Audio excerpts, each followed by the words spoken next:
Hello everyone, good morning. Today is 30th of September and welcome to the Hindu newspaper analysis discussion. So guys, in the today's video, we'll be discussing the entire analysis of the Hindu newspaper along with the background in the articles as well as the way forward of the articles will be seen. Now, before starting up, first of all, we'll be taking the overview. And before the overview, I would like to tell you that you can download the explainer PDF from the Telegram channel, and this explainer PDF has carried all the notes of the articles that we have discussed. Okay, you can follow them. The link for the Telegram channel has been given in the description box. Okay, in the YouTube. Moreover, you can visit the Telegram and then there you can search it by typing Thinking Palette by Sahil, and there you can download the notes. Now, moreover guys, from today onwards, we will also be taking the mains practice questions. Okay, so these mains practice questions will be from the current affairs contemporary themes that are going on. Now, first of all, let's see the overview of the newspaper so that we can understand that which articles are important in the today's newspaper.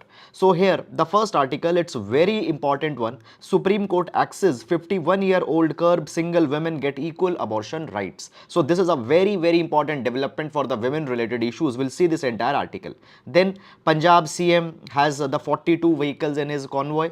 So basically not important article for the UPSC examination. Fine. Then again UNESCO list 50 iconic Indian textiles. Again with respect to art and culture, an important article. We'll see this entire issue. Then moving on, after that, the regional section advertisements and all these things have been given, not important for the examination. Okay, moving on guys, in this particular direction. Okay, then the Metro Plus page has been there. Okay, then these tenders, etc. So no need to go in these particular directions. Now here there is an advertisement, but this time this advertisement is important. We can use it in our examination. So here we can see that the government of Rajasthan has launched the Udan scheme. Okay, now what is this Udan? Now first of all, there is one Udan, that is Ude Desh ke Aam Nagrik. Okay, that is to provide the air connectivity, but this Udan is for the women's. Now under this Udan scheme, the free sanitary napkins will be provided to the girls in order so that they can maintain the menstrual hygiene, and this is a very important step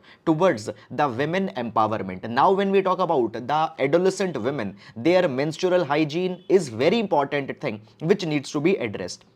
Okay, moreover guys, I want to tell you this particular thing, that actually in this particular direction there is an infamous incident that also happened. One of an IAS officer in the Bihar, when a girl asked that why the government is not giving the free sanitary napkins, the IAS officer said that okay, tomorrow you'll come and you'll ask for the condoms also. Okay, so government cannot do. So that was really insensitive onto the part of the IAS officer. But okay, now this government of Rajasthan's initiative of providing the free sanitary napkins is a very good step into the women's empowerment. Now guys, here there is one particular fact that has also been provided. You can just pause the video and can note it down in your notes. So according to the study, 62% of women in the country, they use the clothes instead of the sanitary napkins during their periods. Use of such unhygienic items during the periods can lead to disease like the cancer. So therefore giving the sanitary napkins, it is even a health intervention that is being made. So a very good decisions have been taken. Okay, use please this Udan scheme, okay, in your examinations. Now coming to the editorial page, so after the floods, Bengaluru needs to clean up its act. So this article talks about the urban flooding. In the past also multiple articles on urban flooding we have taken, and urban flooding happens to be a very important topic. Okay, we'll see that today also.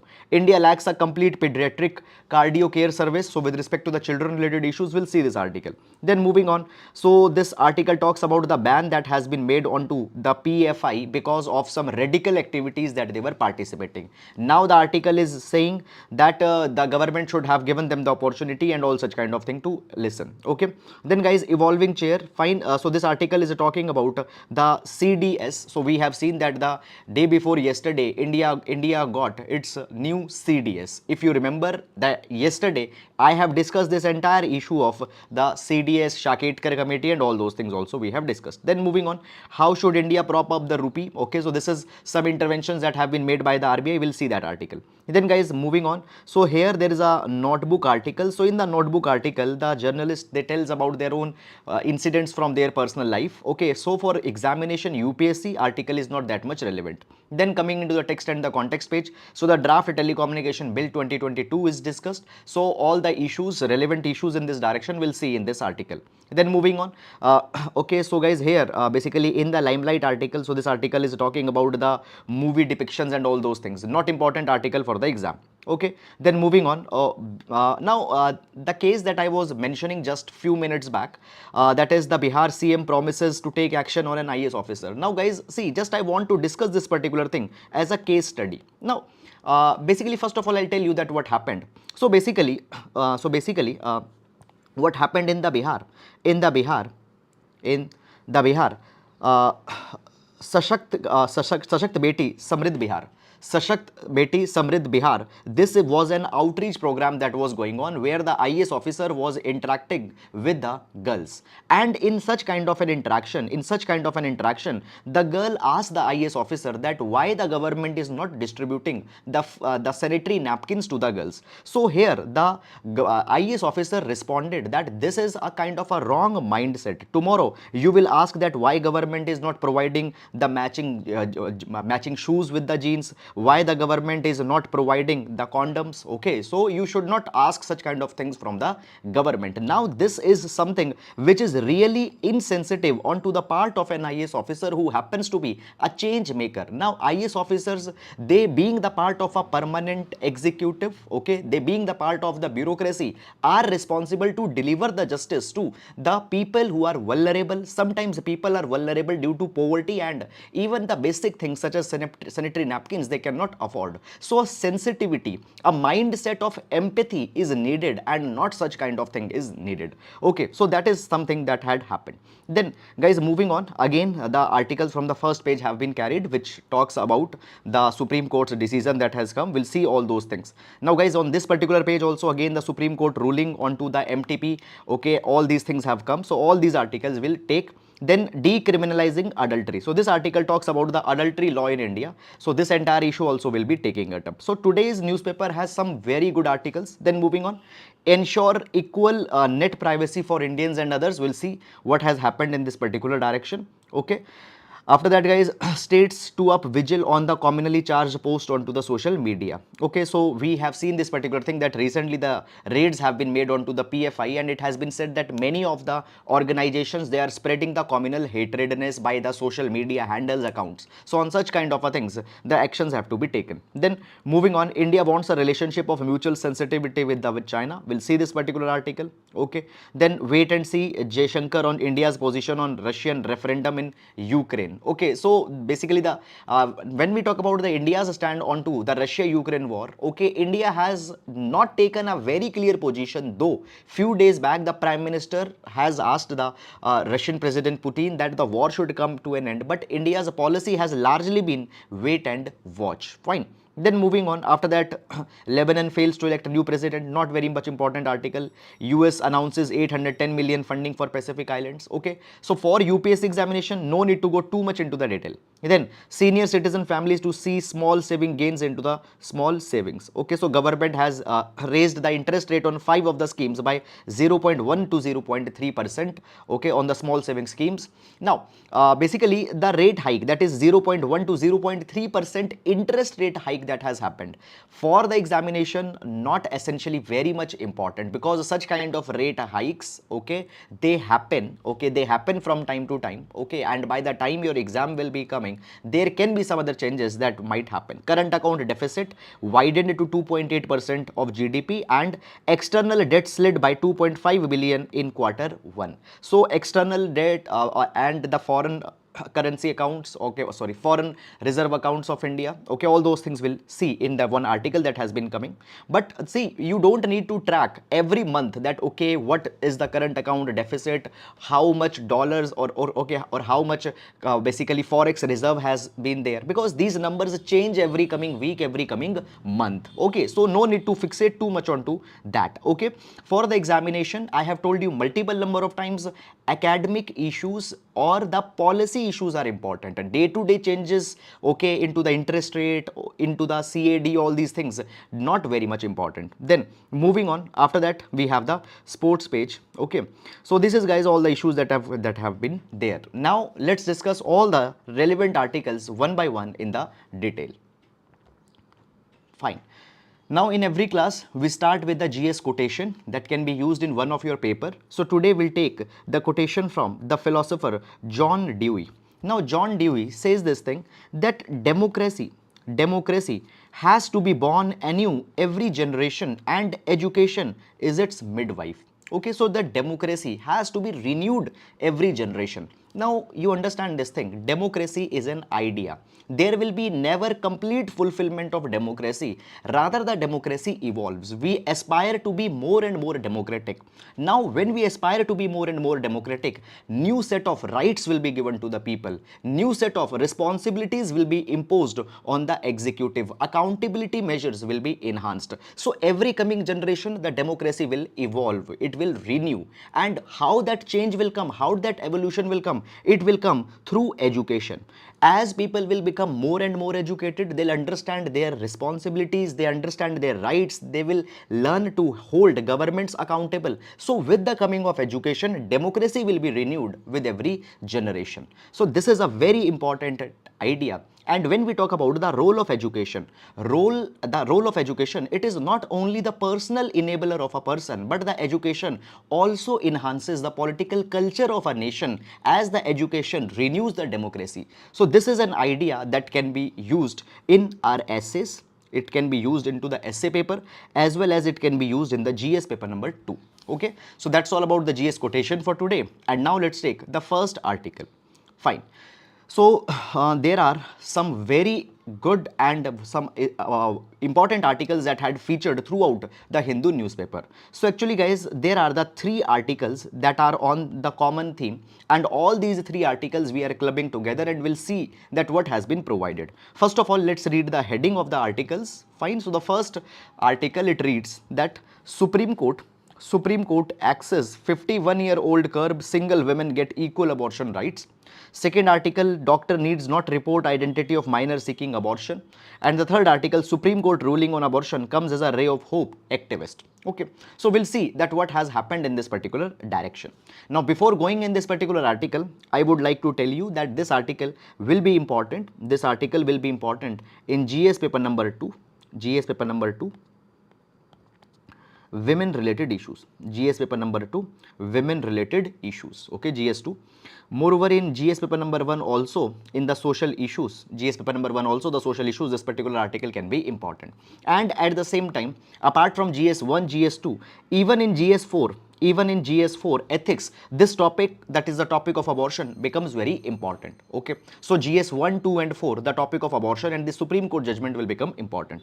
Now before going in these articles, I would like to tell you some of a background, and by this background we'll understand that actually what has happened. So basically in India, when we talk about the situation of abortion, so basically in the 1960s, there was the Shantilal committee that was constituted by the government. And this particular committee, it suggested that India needs to have a law on the abortion. Before 1960s, the abortion law was not there. And on to the recommendations of Shantilal committee, for the first time in 1971, India came with the MTP Act, that is the Medical Termination of Pregnancy Act 1971. And this Medical Termination of Pregnancy Act provided the right to abortion to the women till the 20 weeks of the pregnancy. Now actually it happened that till 12 week of pregnancy, the women can abort a pregnancy onto the suggestion of one registered medical practitioner. However, the pregnancy between 12 to 20 week can be terminated onto the basis of 2 registered medical practitioners. So this was the provision of the abortion in India till 2021. Okay, so till 2021 we have the MTP Act of 1971 that was in practice. However, recently what happened, this MTP Act of 1971 got amended in 2021 and we got the Medical Termination of Pregnancy Act 2021. Now in this MTP 2021, the limit of the time duration in which a woman can abort a child, it was enhanced. So it was provided that abortion can be carried to 24 weeks. Abortion can be carried till 24 weeks. Okay.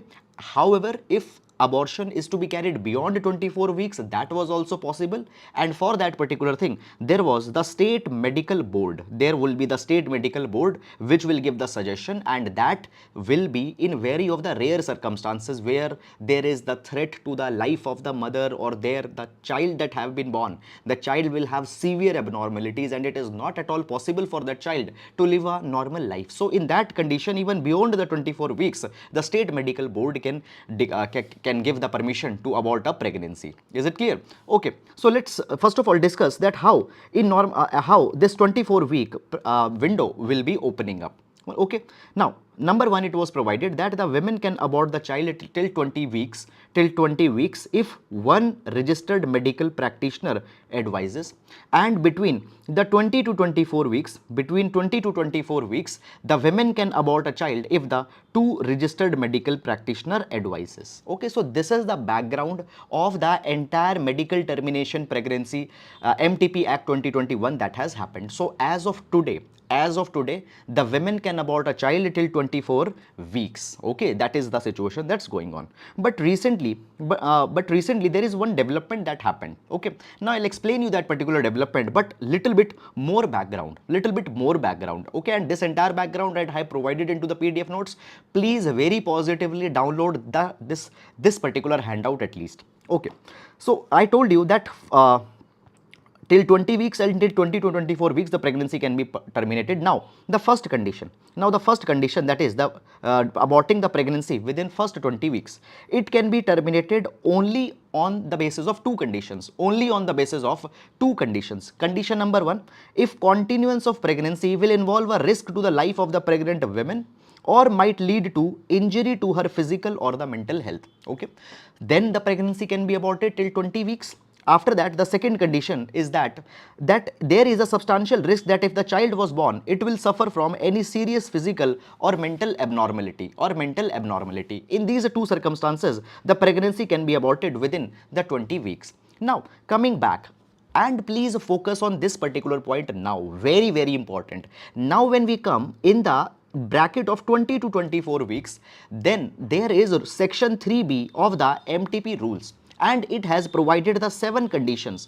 Under which the pregnancy can be aborted between this particular window. Now hear these particular conditions very carefully, because there was the conflict or there was the controversy that emerged just 2 months back. So these 7 conditions are: number 1, if a person is the survivor of sexual assault, rape, okay, incest.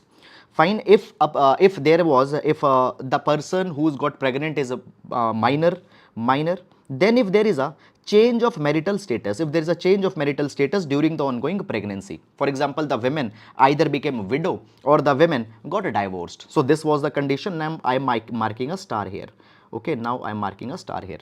Now, after that, the next condition was that if the woman is with physical disabilities, okay, and these disabilities have been listed into the Right of Person with Disabilities Act 2016.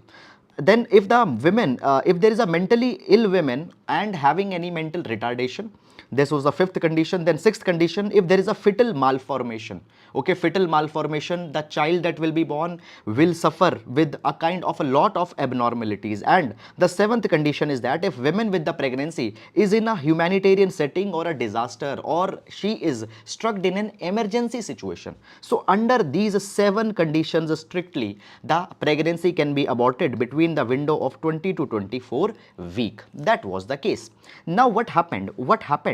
Actually, one woman Actually, one woman, she was unmarried. And she was 23 plus weeks pregnant. She was 23 plus week pregnant. Actually, she was approaching the 24th week of the pregnancy. Now this woman approached the Delhi High Court first. This woman approached the Delhi High Court first and asked the Delhi High Court that please give me the permission to abort the pregnancy because the MTP Act provides that particular thing. Now the Delhi High Court provided that if you want to abort the pregnancy, you need to satisfy one of these 7 circumstances, only then we will allow you to abort the pregnancy. Okay, it was asked with the women that are you married? She said no. It was asked that okay, is this pregnancy because of the rape? Women said no, it was not the rape. There was the consensual sexual intercourse that was carried with my partner, but now we are not getting married, so it was not rape. Okay, you were not married. So therefore the Delhi High Court said that you cannot be given, listen me very carefully, Delhi High Court said that you cannot be given the permission to abort the child. Why? Because number one, it was not the sexual assault. Secondly, you are not a minor, you are nearly 25-year-old. Third, marital status. Okay, if the marital status of a woman could have changed, then she should be given the permission, but you are not at all married, so the marital status condition doesn't come. Physical disabilities you don't have, you are not mentally ill, there are no signs that there will be the fetal malformation, and you are not into a kind of an emergency situation also. So that particular woman was denied that you cannot be allowed to abort the child. Okay, then what happened? This particular woman reached to the Supreme Court. This particular woman reached to the Supreme Court, and Supreme Court allowed her. Okay, she reached to the Supreme Court, and just a minute, Supreme Court allowed this 25-year-old woman to abort her 24-week pregnancy. The Supreme Court allowed, and at that point of a time, Supreme Court observed this entire issue, and Supreme Court said that actually the MTP rules of MTP Act of 2021 is discriminatory between the married women and between the unmarried women. Married women have been given more power to abort the pregnancy, but the unmarried women, they might face the discrimination as happened in this particular case where this woman basically suffered. So this is the issue that happened, and therefore the Supreme Court said that the Supreme Court would reinterpret the Medical Termination of Pregnancy Act and the rules to eliminate this discrimination between the married and the unmarried women. So Supreme Court decided this thing, and now yesterday the ruling that has come, this ruling is the outcome of this particular thing that was provided by the Supreme Court in just 1 month back. So I hope that you are able to understand that how this present ruling has now come and what are the things that will be focused by this particular present ruling. Okay, so for understanding this particular article, this is the entire background that we should be knowing first. Okay, so I hope that this is the entire background that is needed. In case if you want, you can again rewind the video, but please be sure that this entire background is absolutely clear to you. And now from here we'll see that what has happened. So basically the ruling that has come, I am dividing this particular ruling in certain parts because multiple things have been provided by the Supreme Court. So that you don't get confused, I had provided number one, the first part of the ruling, we'll understand, and then we'll go to the second part of the ruling. Okay, so let's discuss first of all the first part of the ruling. Now what the Supreme Court had said. Okay, Supreme Court had declared that prohibiting the single women with pregnancy up to 24 weeks, okay, not allowing them the accessibility of the abortion, okay, will lead to discrimination. It will lead to discrimination. Court have said that the single women may have suffered the same change in material circumstance as a married woman has faced. Now you see this particular thing. Now coming back, okay, I had written this particular, there is this C condition where I have put a star. Okay, now this C condition, here the married women are being allowed to abort a child if their marital status has got changed. Now marital status change, it is a kind of a material change that had come into their life. So the married women are allowed, but the unmarried women are not being allowed. So here it has been said that the unmarried women might face certain circumstances and which might change the substance of their life. So therefore they should be allowed. Supreme Court provided this particular thing, that the right of unmarried women to abort till 24 week is there on par with the married women. Okay, and now the Supreme Supreme Court what had said, had done, Supreme Court had left to the enforcement agencies, just a minute, Supreme Court has left to the enforcement agencies that they will decide on case to case basis that where the unmarried women will be allowed to abort a child. Now, understand one particular thing, I will simplify the concept. Okay, see, there will be the unmarried women that will be approaching to the registered medical practitioner first. They will be approaching to the registered medical practitioner first. Let's say it is 20 plus week pregnancy, they'll be going to the 2 registered medical practitioners. Now, they first of all give their approval or they will give their disapproval. Now, they should not just read the law on the face, or they should not read the law on the basis of letter. They need to understand the spirit of the law. They need to understand the intention of the law. And now the Supreme Court ruling has also come, and where it has been said that no undue discrimination should be there. So every women's conditions will now be seen, and then on to the case basis, the women will be given approval. No discrimination can happen. Now, understand this particular thing that actually the Supreme Court has provided that it is not possible. Just a minute, I'll use a different pen. Supreme Court has provided that it is not possible for either the legislature, the parliament, or the courts to list each of the potential event which would qualify as a change of material circumstance. I told you that unmarried women's condition can change. That conditions change will be called as a change in material circumstance, and in that condition they should be allowed. Now, what are those conditions? These conditions are to be decided on to the case to case basis, but the registered medical practitioners should not go for any kind of discrimination. So this is the ruling exactly that has come. This is the ruling exactly that has come. Okay. Now, guys, understand this particular thing that many a times this particular thing will be oversimplified. People will just say, or at many of the portals it will simply be written that okay, the women till 24 weeks they have been allowed to abort the child. They were earlier also allowed, but the interpretation was leading to discrimination. Because of that particular interpretational discrimination, now the Supreme Court has stepped and had said that you need to see that particular thing more holistically. So this is the exact change that has come. Okay. Now, after that, there is a second part of ruling also that's there, and we'll understand this second part of ruling, and it's actually very, very important for the exam. Now, let's understand that what's this second part of the ruling. Now, Supreme Court has also observed one more thing. Supreme Court has also observed one more things. Now, the Supreme Court had said that many a times the married women, they are exposed to sexual assault within the family, and they are forced to be pregnant. So many times the husbands are forcing the wives to get pregnant. Okay. Now it has been said that if an intimate partner, now the Supreme Court had said that intimate partner violence is a reality in India, and many times the husbands are raping their wives. Supreme Court had said this thing that it is a misconception that only the strangers are the ones who are carrying the sexual violence onto the women. Okay, we are not recognizing that the husbands are also carrying the sexual violence on the women. Now, the Supreme Court had said that the sex and gender based violence within the context of family has been the lived experience of the life. Now, what is the ruling? So, Supreme Court had said that for the purpose of the MTP Act, it recognized the husband's act of sexual assault, or any forced intercourse, if it is being done by the husband, it can be called as rape. Now, listen me very, very carefully for just 1 minute. Give your 100% attention on this particular fact. See, understand this particular thing.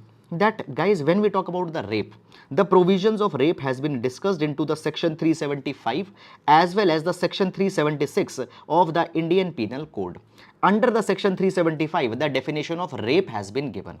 But in India, the marital rape is not a crime. It means that if the husband is carrying a sexual intercourse with the wife, even when the wife has not given the consent, husband cannot be charged for the rape. Marital rape is not a crime in India. Is it clear or not? Now, what Supreme Court had said in this particular judgment? Supreme Court had said that only for the purpose of MTP, fine, if any sexual, if any forceful sexual intercourse had happened with the wife, then that particular thing will come into the definition of rape. What it will mean? It will mean, now if you come to this particular, guys, again the 7 conditions that I provided, that the women can abort the pregnancy if there is a rape that has happened.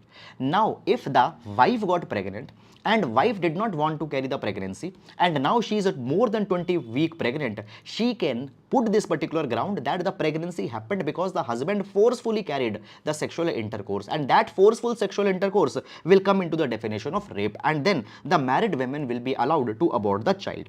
Now one more thing, guys, I wanted to tell you, and I want that you should not be having any doubt here. Now the Supreme Court has provided this thing very clearly, that for the sole means only, for the only purpose of the MTP Act, the meaning of rape must include the marital rape. It means that only for the abortion that will come into the definition of a rape, the husband will not get any punishment. Husband will not get any punishment. Is it clear or not? So still, when we talk about the marital rape,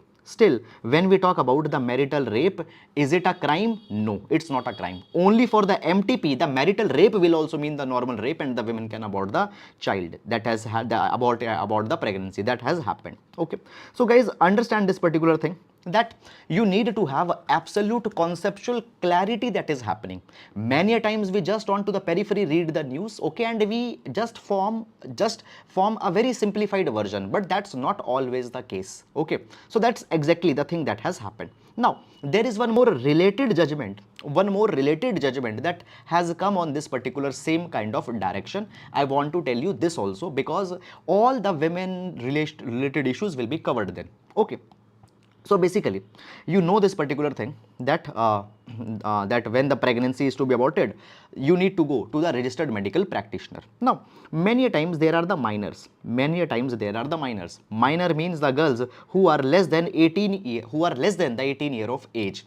Now many of times the minors get pregnant. Okay, now at the same time, I want to tell you, there is one more law in India, that is the POCSO.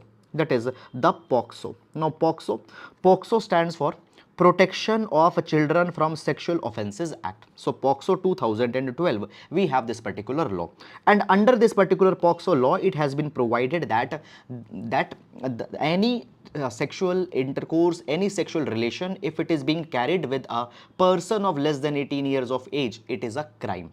Is it clear or not? So even a consensus sexual activity cannot be carried by a person who is less than 18 years of age.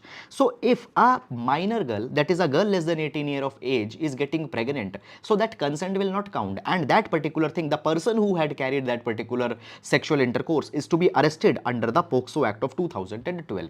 So actually what happens now, whenever a minor girl is getting pregnant, before now if she goes for the abortion, then the doctor will report to the police under the POCSO Act. So basically the conditions that is there, that a registered medical practitioner is obliged under the section 19 of the POCSO Act, that he has to report to the police when a minor approaches for him for the abortion. Now the issue that comes here is that, guys, see, many number of times the minor girls are getting pregnant. Okay, that could be a consensual activity even, or sometimes there could be many other reasons, but the families don't want to report that particular matter to the police because of the societal stigma that will be there.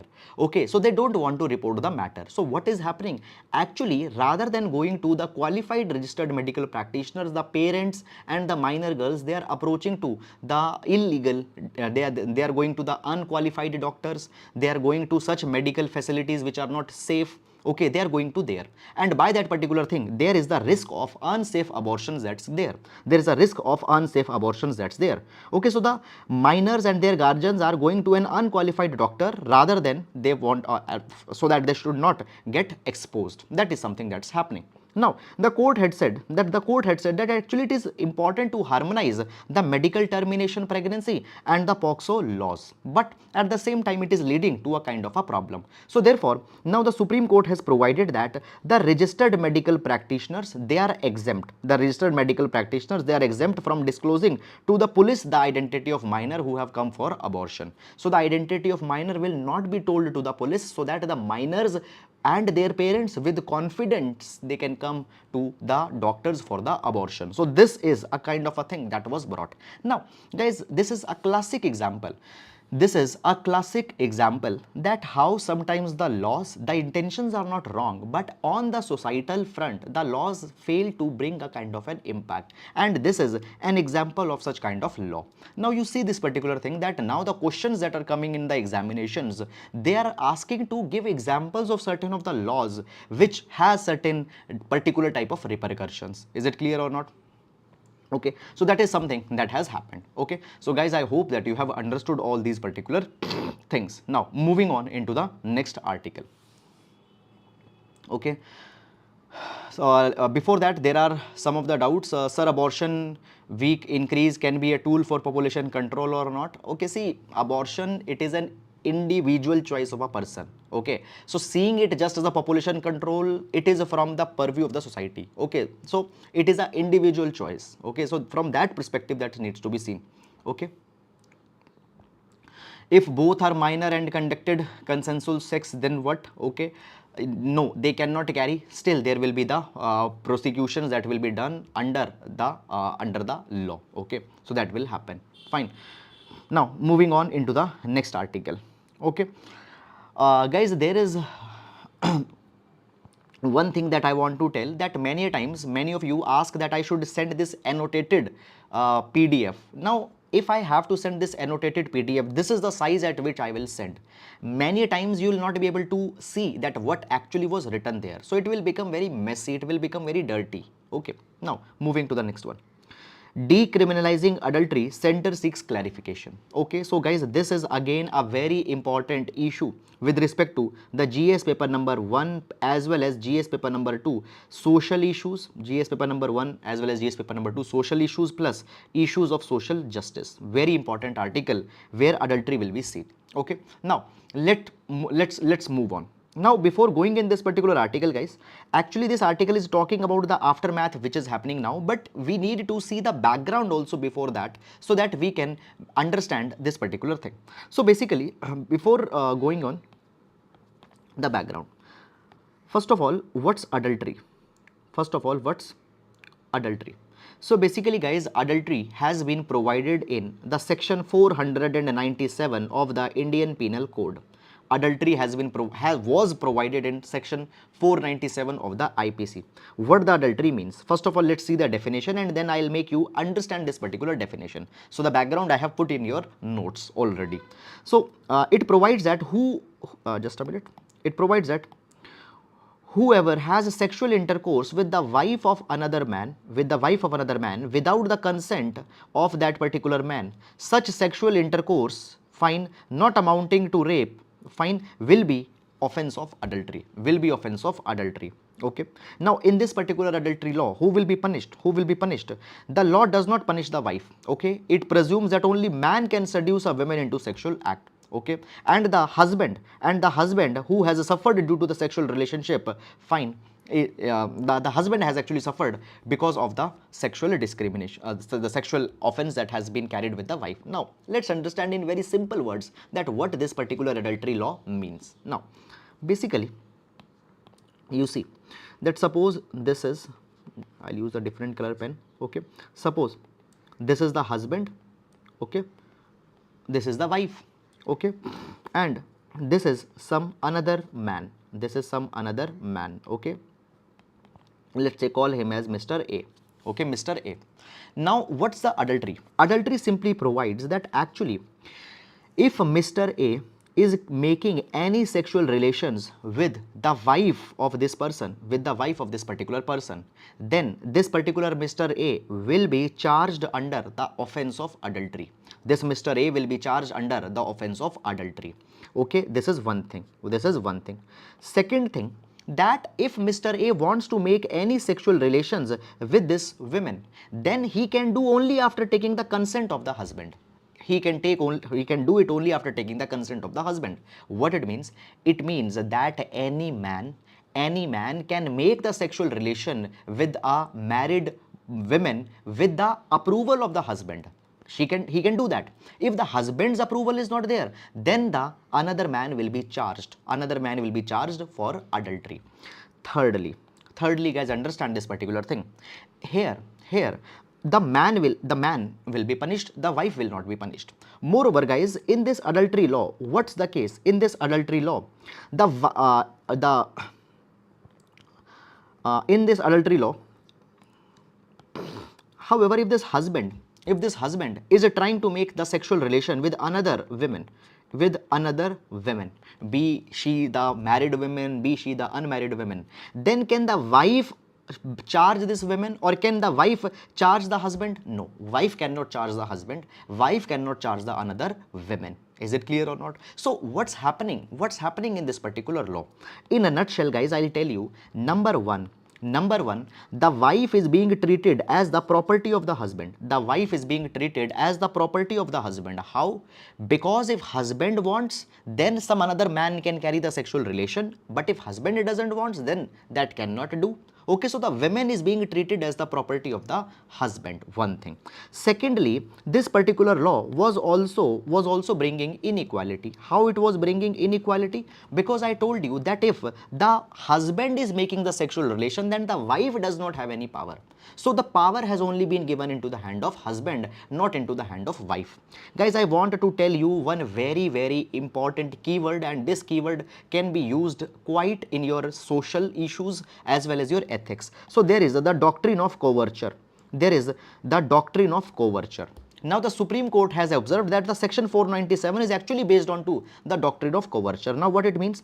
This doctrine means that the woman loses her identity and legal rights with the marriage. It means that a woman in fact becomes the property of the husband. That is the doctrine of coverture. Now, have we recognized the doctrine of coverture in the Indian Constitution? No. Okay, so this doctrine has not been recognized by the Constitution of India, but this law of the adultery, it was existing. So therefore what happened? The Supreme Court has already struck the section 497 of the IPC in the Joseph Shine judgment 2018. So into the Joseph Shine case of 2018, the adultery law has been struck. Okay, why it has been struck? I am giving you two reasons again. Number one, the women were treated to be the property of the husbands, and number two, it was bringing inequality because under the adultery, women did not had right, only the wife did not had right, only the husbands had the right. So this was the adultery law, okay, the concept and the decriminalization that has happened. Now the aftermath of this particular case. So basically guys, what happened? Now government is seeking one clarification with respect to this particular law in the matters of the personals of the armed forces personnel. Now what's the issue? Let's understand very carefully. So basically, government is seeking a clarification as that whether after the 2018, that is the Joseph Shine judgment, okay, which decriminalized adultery, fine, would the actions taken under, just a minute, would it affect the actions taken under the armed forces law against the officers who indulge in adultery with their colleagues' wives? Okay, so basically now the center government is asking the clarity that what about the armed forces personnel? Suppose there is an officer, officer A, then let's say there is an officer B, and then there is the officer B's wife, Mrs. B, officer B's wife. Okay, now here it has been said that if this officer A is making any sexual relation with the wife of Mr. B, will this Mr. A be charged or not? Because if we see the Joseph Shine judgment of 2018, the adultery has been decriminalized, and as the adultery has been decriminalized, only onto the basis of reading of 2018 judgment, Mr. A will also now not be charged, because the adultery has been decriminalized already. But in the armed forces, such officers such as Mr. A has been charged. Is it clear or not? For under the misconduct. Now it was said that such kind of a thing means that the Supreme Court's adultery judgment is not being followed. So what is actually the treatment for the armed service officer? So if the armed service officers are making such kind of relation, will they be charged for misconduct or not? Okay. Now the center has approached the Supreme Court. Why center approached Supreme Court? Because the Armed Forces Tribunal started dismissing such kind of a cases of misconduct fine after the Joseph Shine judgment of 2018. Now here the government as well as the armed forces has put forward their viewpoint. Now the viewpoint that has been provided by the government as well as armed forces, okay, the additional solicitor general had provided that unlike the IPC offense of adultery, now offense of adultery into the section 497 was discriminatory. It was actually based on the patriarchal notions. That was true. But the government has provided that the armed forces, however, take action of misconduct even against the women officers. So even if the women officers have done some misconduct against them also, it will be taken. So here it has been said that the armed forces law is actually gender neutral. Armed forces don't discriminate between the men or the women. Against all the actions will be taken. So basically it has been said that into the armed forces, if an officer is making a sexual relation with the wife of another officer, if is taking the wife making relation with the wife of the another officer, then that officer can be charged for the misconduct. Okay, charged for the misconduct. That is something that has happened. This is the center's viewpoint.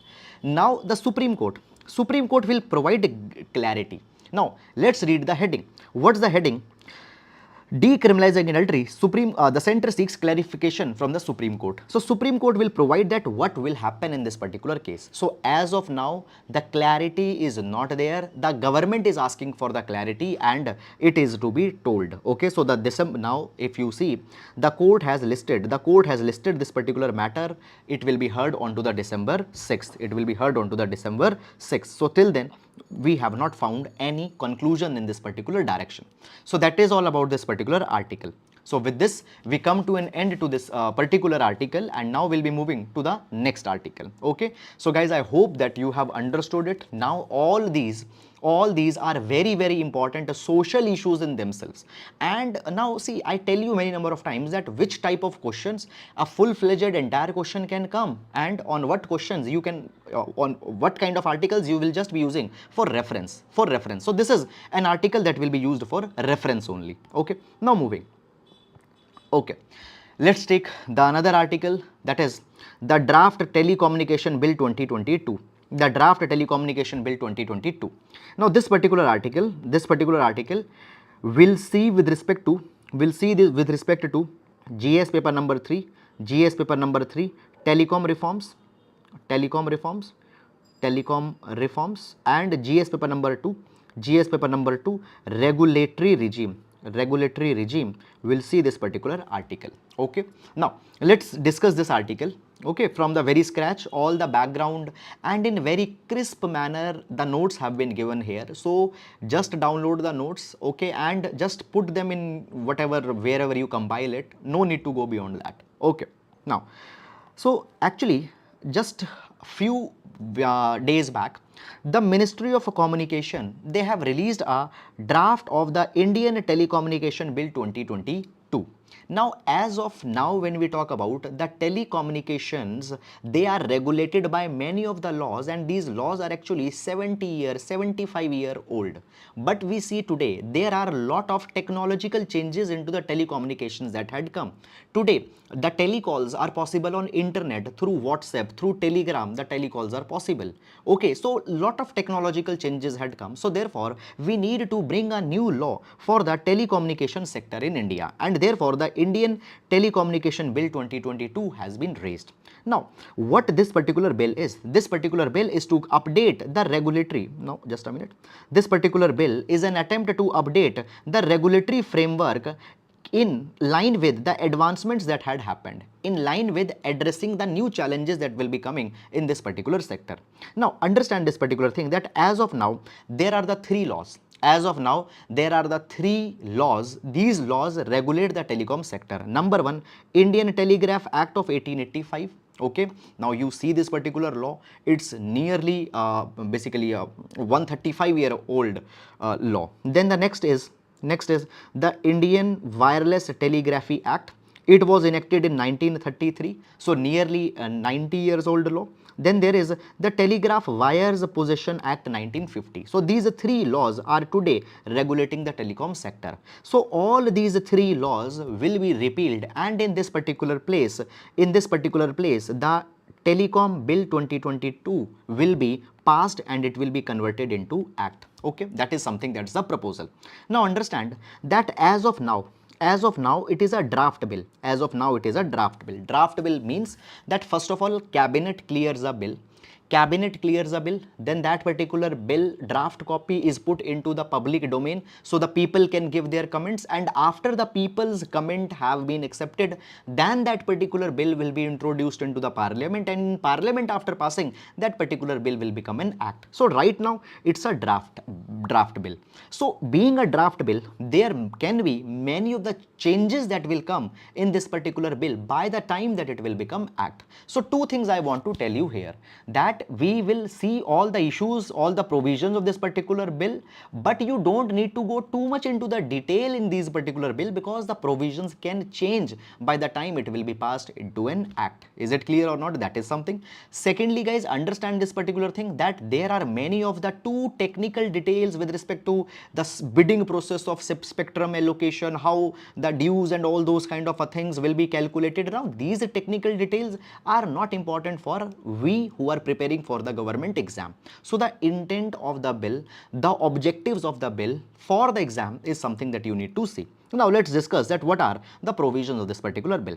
Now first of all, this draft telecommunication bill that has come, it will regulate the over the top communication services, OTT, over the top communication services. Now guys, see, when we talk about the OTT includes over the top platforms. Within the OTT, even the Netflix will come, fine, the Amazon Prime will come, Disney Hotstar will come, all they will come. But here what we are seeing, it's the OTT communication services, over the top communication services. So in the communication services, the services such as the WhatsApp, Telegram, Signal, Facebook Messenger, Google Duo, Google Meet, Zoom, these will come into the OTT communication services. Now understand, just 15 years back, the telecommunication was only possible through the mobile phone or through the landline phone. Now you can make the WhatsApp call, you can make the Telegram call. So basically onto the internet, the calls can be placed. Now guys, when we talk about these OTT communication services such as WhatsApp, Telegram, they use the network infrastructure of telecom service provider. They use the infrastructure of Airtel, Vodafone, Jio, etc. You know that without the Airtel, Vodafone, Jio, or without these tele connections, can you make an internet call? You cannot make. But at the present time, there is a kind of a disturbance of the level playing field that has happened. Understand this particular thing. Today, the Airtel, Jio, they will be coming under the control of the government because of these three acts that we have. But do WhatsApp be coming under the regulation? Do WhatsApp need to take any license to onboard the people? No, WhatsApp doesn't need, but the Airtel needs. So there is a kind of a disturbance into the level playing field that has happened. So now in the new Indian telecommunication bill that we have placed, even these OTT services, even these OTT communication services will come under the domain. Is it clear? So therefore, these OTT communication services, they are required to obtain the same license as the telecom operators Airtel, Jio need. Now, you see this particular thing, guys. Now, if you have bought a SIM card or if you have bought any mobile connection, your KYC, know your customer, will be done. KYC norms will be done. Your identity proof will be taken, your name, your address, and all these things will be taken. But if you are making an account on WhatsApp, do you need to give the identity proof for making an account on WhatsApp? No, you don't need to do. Why? Because they are not regulated under the telecom law of the present times. So now when these OTT platforms will come under the telecommunication law, what will happen? these OTTs, okay, they have to follow the number of conditions. For example, maintaining know your customer details of their user, okay, adhering to the encryption regulations. Moreover, at the same time, they also have to follow the government request. Government can ask them the details of the people who are using their services, the chats and all these kind of things. So the number one thing, that the OTT will also come into the definition of telecommunication, and then they have to comply with all the government norms, all the government regulations. That's one. Secondly, this Telecommunication Bill 2022 also aims to provide enhanced consumer protection. How consumer protection? Two provisions are there which are providing the consumer protection. That is the protection against the spam calls and the frauds. Now guys, as of now, when you receive a call, if you have not installed the true caller and all such kind of third party apps, you just see the number. If you have not saved the name of a person, you just see the number. But many a times the fraud calls, spam calls, marketing calls are coming. Okay, you don't know that thing. So therefore this particular new bill provides that when a call will be made, then the identity of a person who is calling, okay, needs to be made available to the user. User should have a right that whether the user wanted to attempt the phone call or not. So along with the number, the name of that particular person will also be reflected on your mobile phone without installing the true caller or any such kind of a third party apps. Is it clear or not? So therefore we can know that whether we want to attempt. Now it is an expansion of our right to choose, right to choice, okay, right to privacy. Now further, it also provides that the commercial communication, okay, advertising communication, promotional calls should be made only with the prior consent of a subscriber. Okay, so now you find that, okay, you get the notification of any bank offer, any loan offer, okay, now these things are coming even without your consent. So the promotional calls will be made only after a person has given a consent that, okay, I want to receive them. So by this the consumer protection will be there. And then the third provision, okay, so just to brief you as what we have discussed till now, number one, we have seen that into the telecommunication bill the OTT platforms will also come. Second, we have seen that the consumer protection will be provided by two ways. Number three, we are now seeing that it will impact the TRAI also. It will impact the TRAI also. Okay, so when we talk about the TRAI, so TRAI stands for Telecom Regulatory Authority of India, and today the telecommunication is regulated under the TRAI. So TRAI is the principal body to regulate the telecoms. Now the TRAI was established in 1997 when the telecom revolution was coming in India. It was established in 1997 and it was an independent and specialized regulator for the telecom sector in India. But now this particular new law that's coming, that is the draft telecommunication bill, it will dilute the TRAI's position. Its power will be diluted. How the power will be diluted? We'll see this particular thing number one by one. Number one. Now you see this particular thing. Earlier, if the government has to take any decision with respect to the telecommunication, they have to take the recommendations from the TRAI. Okay, so government before doing anything has to take the recommendation of the TRAI, but now such a recommendation is not needed. So government would no longer be required to seek recommendations from the TRAI before issuing license, before taking any decisions. Okay, now the licenses, for example guys, you know this particular thing that telecom operators, for example Jio got that telecom license. Now that telecom license earlier could be given only on the basis of recommendations of TRAI given to the government. Apart from licenses, many other things are also there. Okay, many new compliances are to be imposed, many new norms are to be imposed. So for all those things, TRAI's permission was taken, but now it's not needed. One. Secondly, okay, it removes the power of the TRAI to requisition from the government information or documents, okay, that are necessary to make such kind of recommendations. So basically earlier the TRAI had the power that they can ask from the government any document, they can ask from government any kind of record, okay, for any matters, but now they don't have such kind of powers. Okay, then the thirdly that has come is that the Department of Telecommunication will no longer be required to refer back to TRAI the recommendations for reconsideration. Now guys, listen this particular thing. I told you that there is a TRAI. TRAI will give certain recommendations, and on those particular recommendations actions will be taken. Earlier this was happening, we have already seen. Now suppose the TRAI had said any recommendation to the Department of Telecommunication. and the Department of Telecommunication suppose is not happy with that particular kind of suggestion, then the DOT earlier has to send to the TRAI back that okay, please reconsider this particular suggestion and send it us back. So that was the earlier provision. Now what's happening, that if DOT, Department of Telecommunication, is not happy with any kind of a recommendations, they'll not simply follow it. They'll just drop it there only. They need not to send it back. Again, they don't need to send it back for the reconsideration. So that is something that has happened. So again, you can read what's provided. Okay, Department of Telecommunication will no longer be required to refer back to TRAI the recommendations for reconsideration, those recommendations that it does not agree with that as required to do previously. Okay, now international standards are being diluted because the international standards, when we see, many countries find they have their independent telecom regulators, and these telecom regulators have been given considerable power and their recommendations are in most of the times binding, but such kind of dilution is now happening. Okay, then the fourth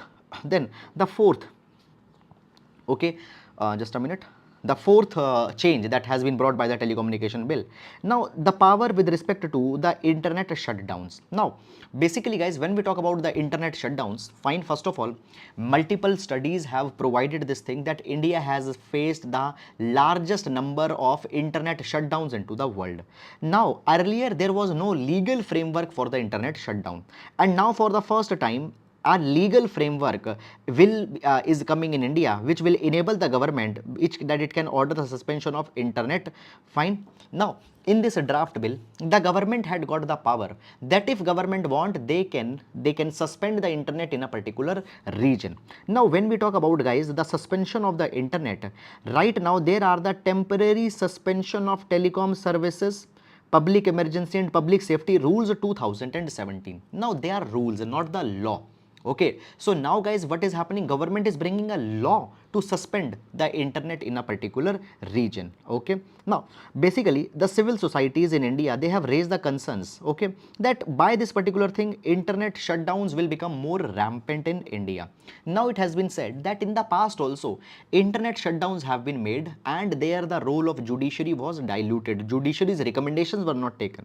So basically judicial oversights. Okay, now basically there was Standing Committee on Information Technology, Standing Committee on IT, that is the information technology. They had said that government should not suspend the internet without the judicial oversight. Only after taking the judicial suggestion, they should suspend the internet. But that thing has not been followed. And now by bringing the law, government will get even more power for the suspension of internet. So this is the way as how the Telecommunication Bill 2022 will be bringing the changes. So these are guys all the provisions, and all the provisions in much detail we have discussed here along with the notes. Okay, now we'll move to the next article.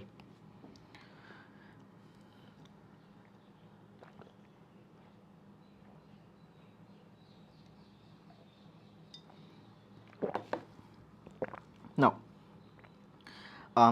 next article, this article is about the children's cardiovascular health, and this article is very much important with respect to GS paper number 2, children related issues, GS paper number 2, children related issues, as well as again the GS paper number 2, health, GS paper number 2, health. So health and children related issues, this is an important article. What the article says, that India lacks a complete pediatric cardio care service. Okay, now let's understand the article.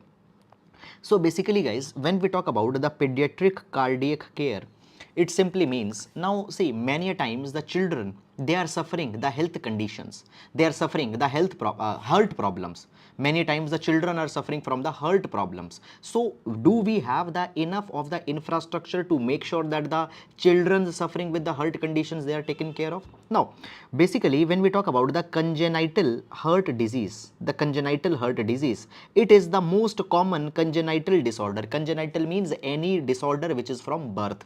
So we have some basically by birth there are some disease that are there in the children. So congenital heart disease, it means those heart diseases which are present since birth. Okay, so the term congenital means the condition that is present from birth. So the children's, it has been provided that 28% of the birth defects, they are the heart defects. Again, I'll repeat, 28% of the birth defect are the heart defects, and 6 to 10% of the infant deaths that are happening in India, they are because of the heart conditions, they are because of the heart problems that children are being born with.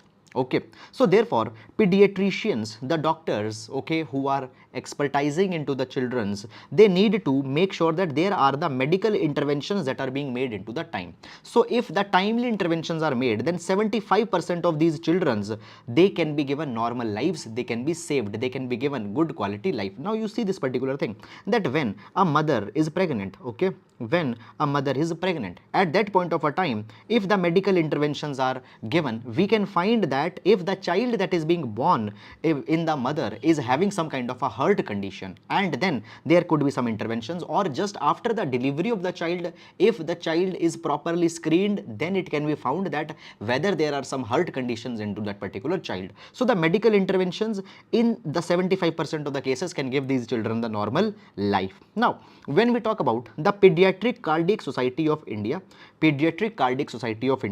according to this particular thing, it has been said that 1 in every 100 child, okay, they are having some kind of a congenital cardiac anomalies. Okay, so I'll highlight it here so that you can read it very clearly.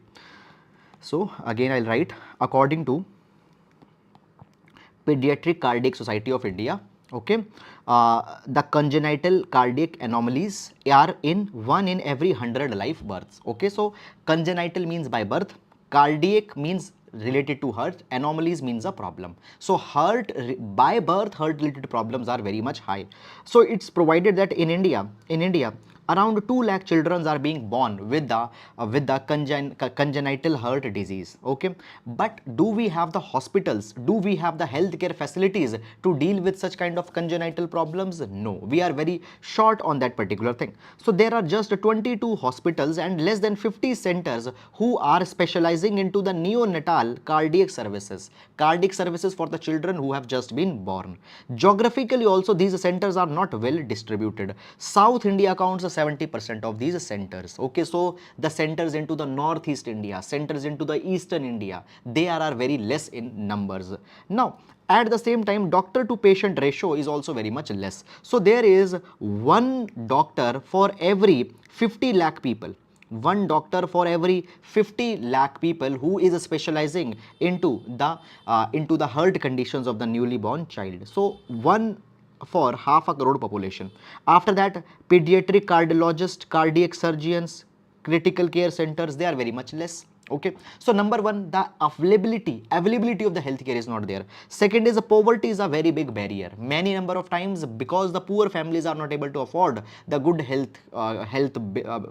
they are not able to afford the operations, surgical interventions. This is becoming a very big problem. Now guys, it's provided that at the same time, accurate diagnosis, treatment, it burdens the family. Moreover, there is also the inaccessibility of the pediatric services. I told you that many of these services are located into the south. 70% of hospitals are into the south. So accessibility becomes very important.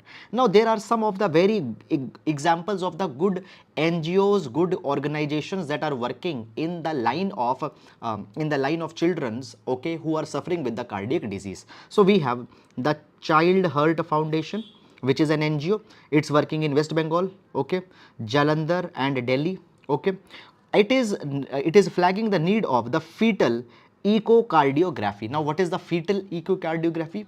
Fine. So fetal echocardiography, it is a test that is done while the baby is still in the womb. Okay, cardiography, it is a test to test the heart health. Okay, so this fetal cardiography, if it is done when the child is in the womb, at that point of a time certain interventions can be done and those children's life condition can be improved. So the Child Heart Foundation is working in that thing. Then there is the Kerala's organization, that is Hridyam. It is also talking about early detection, management and support to the children. Okay, this is something that that they are talking about. Now, when we talk about, guys, today, that is, when we talk about the yesterday, that was the September 29. September 29 was the World Heart Day, and on this World Heart Day, especially the heart conditions of the children are needed to be taken care of specially. Okay, so this is something that has been carried in this particular article. Okay, guys, this is a very good article, and it is particularly catering to one very important dimension of the children's health care. Okay, now moving to the next article. How much should India prop up the rupee? How much should India prop up the rupee? Okay, so in the past we have taken multiple articles that the rupee has been declining. Okay, the rupee has been declining, and the rupee has been at around 81 per dollar. Rupee has been around 89 per dollar. Okay, so on that particular line, the article is talking that how much intervention should be done by the Reserve Bank of India. Okay, now this article will be seen with respect to GS paper number 3. GS paper number 3, issues related to Indian economy. GS paper number 3, issues related to Indian economy. So basically, we have seen that recently the rupee weakened at 81 per dollar. Okay, and this was the record low of the rupee that has been observed. Now, in this particular direction, there are certain interventions that had been made by the Reserve Bank of India. So, how much interventions is made, how much is needed, that all things are there. Now, see, when we talk about the foreign exchange reserves, they are very much important. Okay, now when we talk about, we use the term forex cover. What is a forex covers? Now you see, every country is importing something and they are exporting something. Okay, now if a country is importing, obviously for the imports they need to pay the foreign exchange. Okay, they have to pay the dollars, they have to pay some another currency, let's say dollar. They have to pay the dollar for the imports. Now, if today no single new dollar comes to in the country and they have to import, for how many days they can pay the dollars in the import? That is the forex cover. Okay, so you need to have more and more foreign currency in your reserve. Now, when we talk about India, India is a country which highly imports, particularly when we talk about the crude oil. 82% of our energy requirements are met by the imported crude oil. So, for these imported crude oil, we need to make the payments. So, therefore, we need the more and more foreign currency cover. We need more and more foreign exchange reserve. At the same time, we are importing the machineries, we are importing the chemicals, gold is being imported into the India. So for all these payments, for all these imports that we are making, we need more and more forex exchange reserve. And therefore, how many days import payment we can do by our reserves, that is determined by the forex cover that we are having, So every country needs to have more and more forex cover.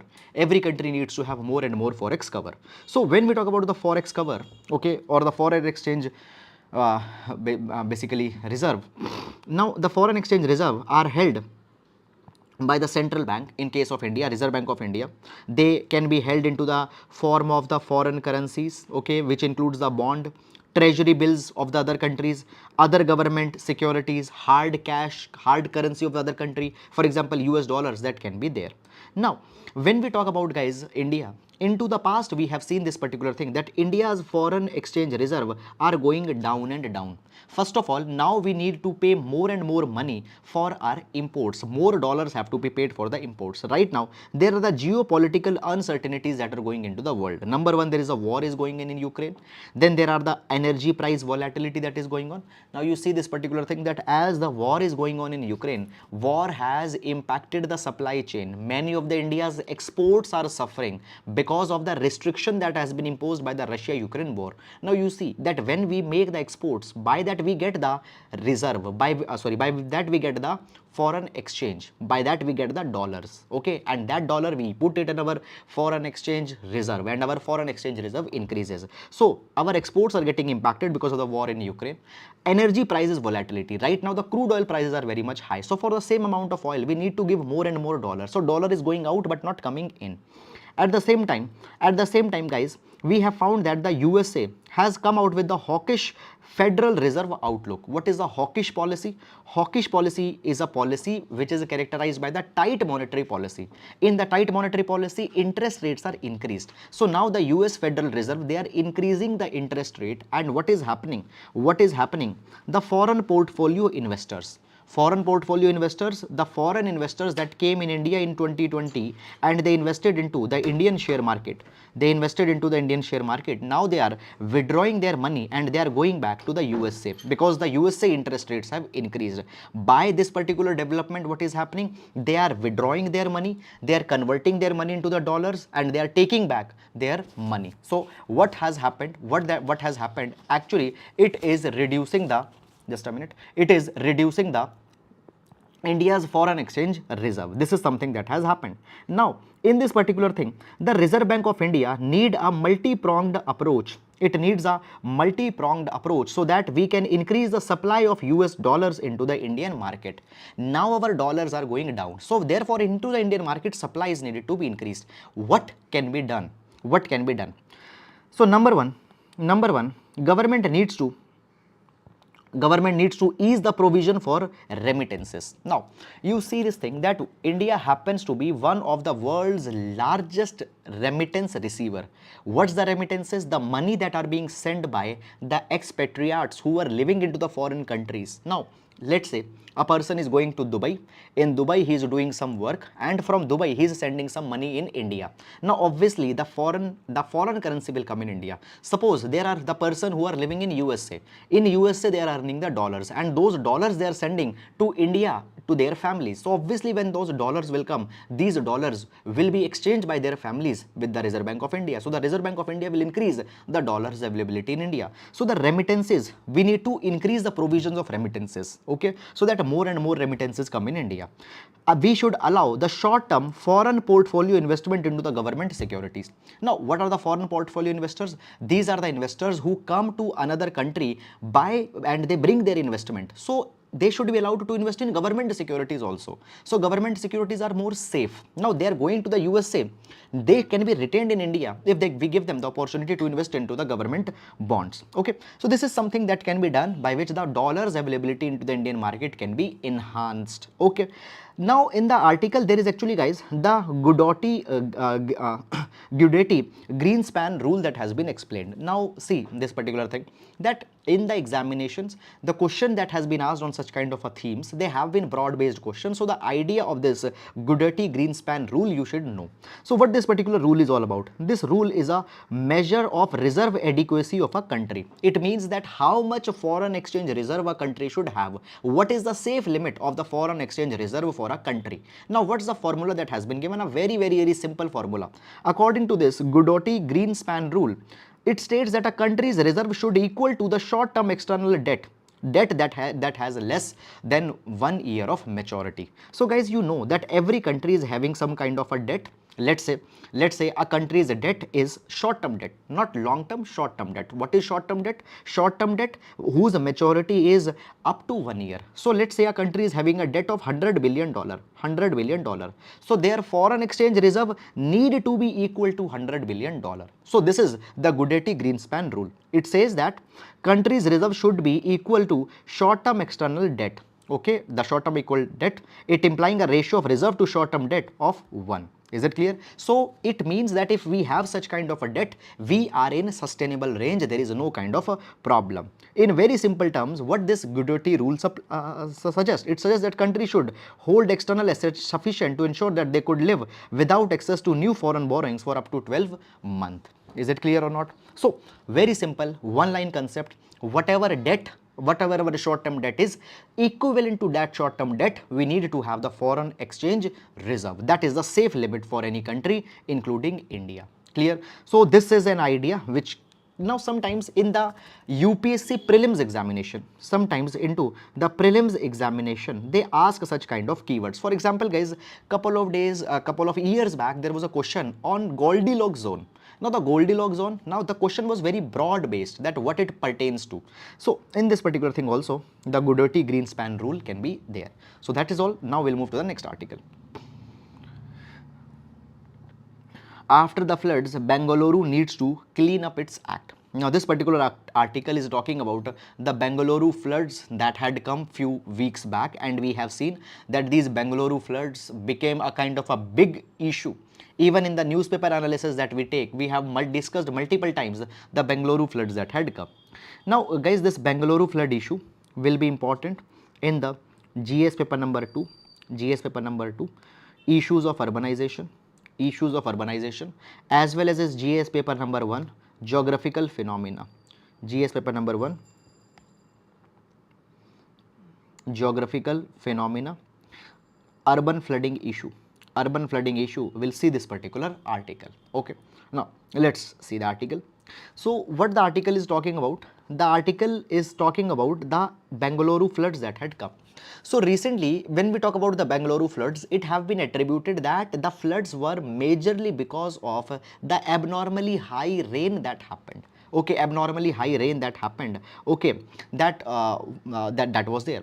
But at the same time, if we see the climate change that is happening over the years, we'll see that average temperatures will increase. By that, there will be the more evaporation. More evaporation will lead to more cloud formation, and into the short term, there will be even more rains that are about to come. So right now the average rainfall is around 650 mm. It will increase to 1000 mm in the coming few years. So the rain is going to increase, but you cannot say that only the rain is the leading cause of the urban flooding. There are many other reasons also that are needed to be addressed. For example, there are the unplanned cities, such as the Bengaluru has been very much unplanned.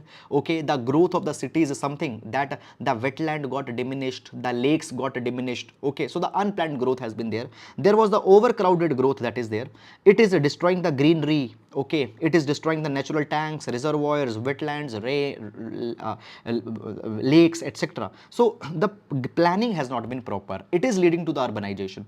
Now, therefore, guys, immediately, first of all, in the second point itself, there can be some of the suggestions that can be given to improve the condition. For example, there is immediate need that decongestion of the city can be done, so that the lakes have more space, wetland have more space, green spaces have more space. Then plantation of more trees, because guys, what happened, plants through their roots percolate the rainwater into the groundwater table. So plantation of more trees, we need to save the wetlands. Fine. Desiltation of drains. Now many times the drains are having a lot of silt, so therefore they are not able to carry the excess water that comes by the rain.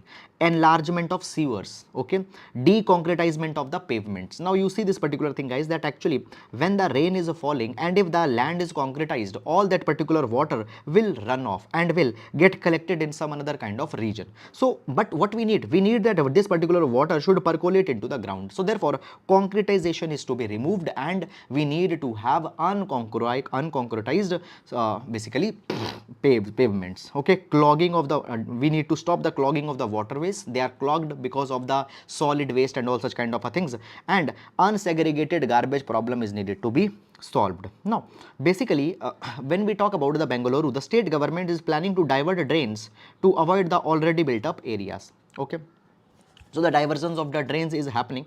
That is one thing that the government is taking. Now, first of all, if we see the assessment of the floods that had come into the Bengaluru, now this is not unique to the Bengaluru. Last year there were the Chennai floods. Before that there were the Mumbai floods. Before that again there were the Chennai floods. So every year one or the other metropolitan is getting submerged. So what's the big reason? Big reason is the corruption. Now the corruption cripples the economic growth. Now first of all, when we talk about the corruption, fine, we need to understand that there are the builder mafias, there are many other level of corruptions that are happening. Now see, today the definition of corruption is very narrow. Indian law, just a minute, Indian law recognizes only the corrupt act by the public servants. Okay, the private corruption is not criminalized, and private corruption is not also being taken care of. What's the private corruption? So how the private builders are flouting the rules. Okay, they come under the regulatory oversight, regulatory supervision, but they are not seeing as how the corruption is playing there. Now we say that always the e-governance will solve the problem. Okay, but e-governance is always not the effective solution as it has been claimed. For example, guys, what had happened Basically, for example, in the case of land, what happened, e-governance made the physical land records converted into the digital land records that had happened. So into the case of land records, we have moved to the paperless system, but these paperless system are vulnerable to manipulation. Now what can be done? Just there is an entry of the land record that has been made. Now this data entry operator can be given some lure of corruption, can be given some money, and that data entry operator can fabricate these land records, can change these land records, can convert the land titles. So therefore it has been said that e-governance doesn't always solve the problem, it just shifts the locus of corruption. So physical corruption will convert in digital corruption that is happening. Data entry operators becomes all important and corruptible cog in the wheel. Okay, that is something happening. So therefore the article says that we need to handle the corruption at three fronts, and by handling the corruption at three fronts, this particular problem can be solved. Number one, regular assessment and evaluations of the ongoing anti-corruption measures need to be there. For example, we have the Prevention of Corruption Act 1988 amended in 2016. Now under the Prevention of Corruption Act, this is the present corruption structure in India. We need to review it from time to time, that how the private sector and public sector both can be carried under the corruption laws in India. Find new corruption opportunities that are developing. Okay, we need to tackle them. Old corruption opportunities are to be tackled. So corruption laws, corruption system is needed to be reviewed, so even the corruption into the land can be minimized and such things don't happen. Second thing, whistleblower protection system is needed to be enhanced. Okay, second thing, that whistleblower protection system is needed to be enhanced. Right now, who are first of all the whistleblower? Whistleblower is any person who exposes the corruption going on in any organization. Now many times these whistleblowers, they are not given the protection. Okay, so a genuine regime of whistleblowers will give protection to the honest citizens, honest politicians, bureaucrats, judges, that if they expose the corruption, they will be given protection. So we need to bring such whistleblowers. Today the whistleblowers are facing a danger. Okay, they are vulnerable to attack. Okay, character assassination. Now guys, it has happened that sometimes many people have exposed corruption, but their character is questioned. So therefore, we need to give them protection, and confidence assurement of the whistleblowers is also needed to be taken care of. And then finally, what can be the solution? Promoting the ethical behavior in the officials, both private and public officials in general. Because guys, see, whatever the law you bring, but until and unless the ethics are inculcated in a person, the adherence to the law will not even happen. So the inculcation of ethics is also very much important. So by these particular things, the problem of not only urban flooding but many other problems can be solved. So this particular article has given a kind of a very innovative solution in solving the problem of urban flooding. Okay, so guys, this is all about this particular article, and now we'll move to the next article. Okay, so the article, it talks about the UNESCO's list of 50 iconic Indian textiles. UNESCO's list of 50 iconic Indian textiles. Okay, now this particular article will see with respect to the GS paper number 1 art and culture, GS paper number 1 art and culture, and at the same time many of the examples that have been discussed here, they can be asked in your prelims examination. Okay, so for prelims examination also it can be important. Now basically what had happened, the UNESCO has provided this particular thing, that India has such a rich tradition of textiles, handicrafts, but these textiles and handicrafts are not getting proper market, and many of them are vulnerable to extinction also. Okay, now the UNESCO provides this particular thing, that many a number of times, because they are not properly documented, because they are not properly published, even the government is not able to work for their conservation, even the people don't know about these particular textiles, and even their marketability is restricted. So therefore, according to UNESCO, the major challenges to safeguard the intangible cultural heritage into the South Asia, the major challenge is the lack of proper inventory and lack of proper documentation. Now listen this particular thing, intangible cultural heritage, intangible cultural heritage. Okay, so there is a tangible, then there is a tangible cultural heritage, and then second is the intangible cultural heritage. What is a tangible? Tangible is anything that you can touch. For example, a monument, a building, a mosque, a temple. It is a tangible cultural heritage. Then there are the intangible cultural heritage. These are the practices, skill sets, okay, that is something. So when we talk about the, for example, a particular handicraft of a particular region, now obviously you can touch the handicraft item, but the skill of making that handicraft, the skill of making a particular kind of a textile, that is intangible. So many times the intangible cultural heritage, they are not getting protected because there is no proper inventory, there is no proper documentation. So therefore the UNESCO has launched the Handmade for the 21st Century Safeguarding Traditional Indian Textile publication. Now what is this? This is a book. This is a kind of a book or a journal or a list which is containing the histories, legends behind the textiles. They describe the process, complicated process of these textiles, the secret processes as how these textiles can be made, okay, and how their population is dwindling. So it is a kind of a text, or it is a kind of a list which is containing the recipes of these textiles, which is containing the names of these textiles, and what are the stories, histories, mythologies. For example, a particular type of cloth was worn by a particular deity at a particular event. So these stories are also told. Now this particular compilation contains 50 textiles items, and out of that, these 13 that I had given you onto the screen are the most important one. Now understand, many a times into the art and culture, the question comes where they'll be giving you a textile item and there will be match the following. For example, item X belongs to which state, okay, item Y belongs to which state. So match the following type of questions have come many number of times into the prelims examination. So just what are the items that have been mentioned? Toda embroidery and Sungadi from the Tamil Nadu, then Himru from the Hyderabad, Bandhana tie and dye from the Odisha, Sambalpur region, Odisha, then Khas from Panipat. After that, there are the Chamba Rumals of Himachal Pradesh, Thigma or wool tie and dye from Ladakh, Awadh Jamdani is from Varanasi. Then there is Ikal and Lambadi or the Banjara. Okay, so Ikad Lambadi or Banjara, it's from Karnataka. Then there is Sinkalenya Kanpet Kalamkari from Thanjavur. Okay, then Kunbi weaves are there from Goa, Mashru weaves and Patola. Okay, so Patan Patola, it's from Gujarat. Fine. Then Himru is again from Maharashtra also. So Himru is in Maharashtra also. And then there is Garad Koirial from West Bengal. These are some of the items that have been mentioned in these list of 50 items that had come. So guys, please note them down and please need to keep it in your mind, because the following type of questions have been asked. So that's all about this particular article, and now we'll move to the next article. Okay, so ensure equal privacy for Indians and others center. Okay, now guys, I tell you every time that simply because an article has been published into the newspaper doesn't necessarily mean so that entire article from head to toe is important for your exam.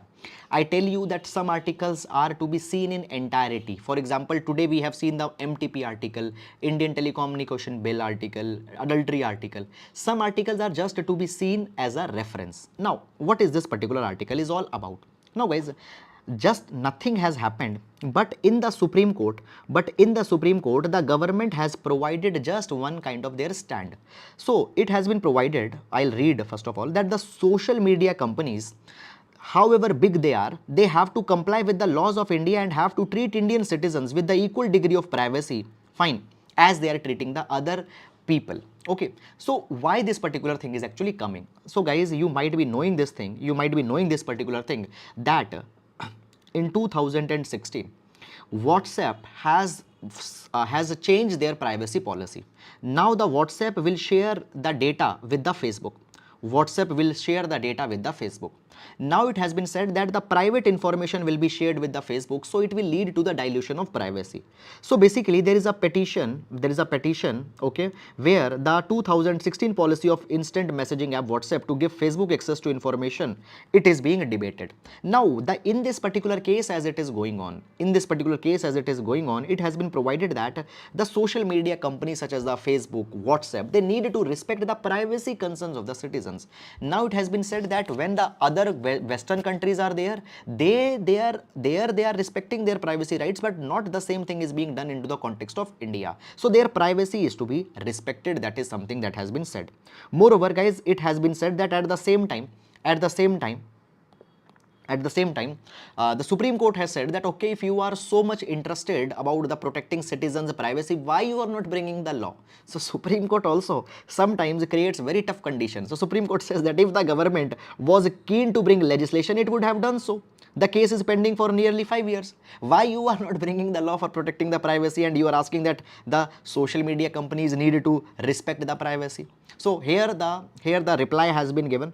Here the reply has been given that we brought the law, then we rolled it back, and again the bill will be brought. Okay, so don't talk on that. Bill will be brought in 1 or 2 years, but till then these companies need to comply. That is something that has happened.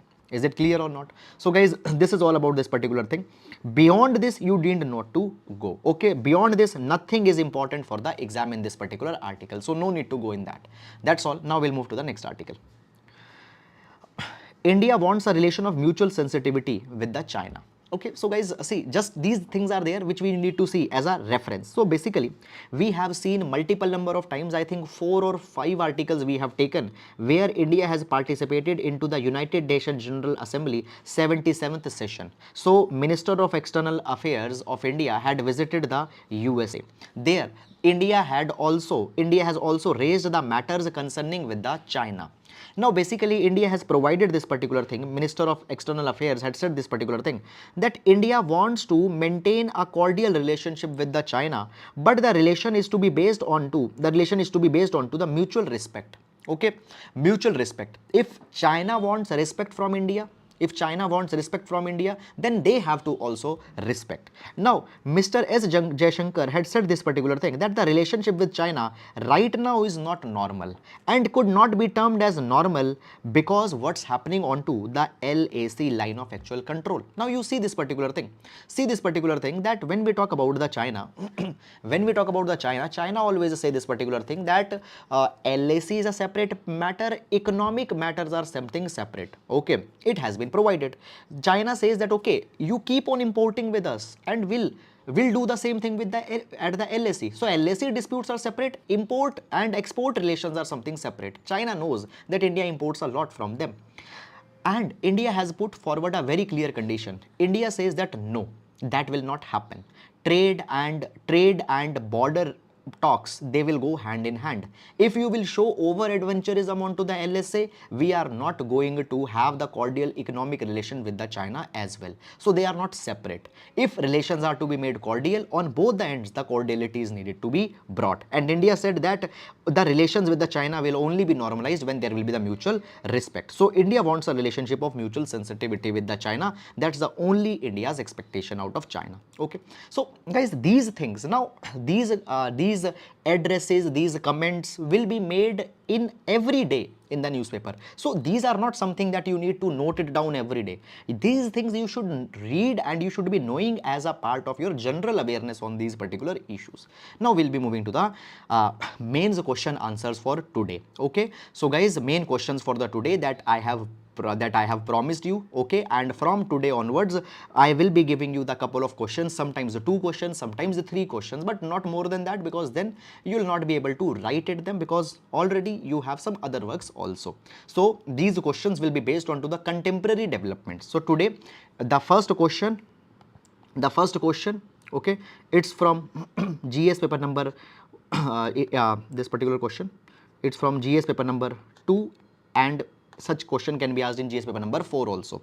So what the question is, question says, abortion rights are the cornerstone of recognizing women's dignity and bodily autonomy. Do you think that MTP Act of 2021 has well balanced women's bodily autonomy with the abortion regime in India? So you need to give your arguments. Then the second question is with respect to the GS paper number 1,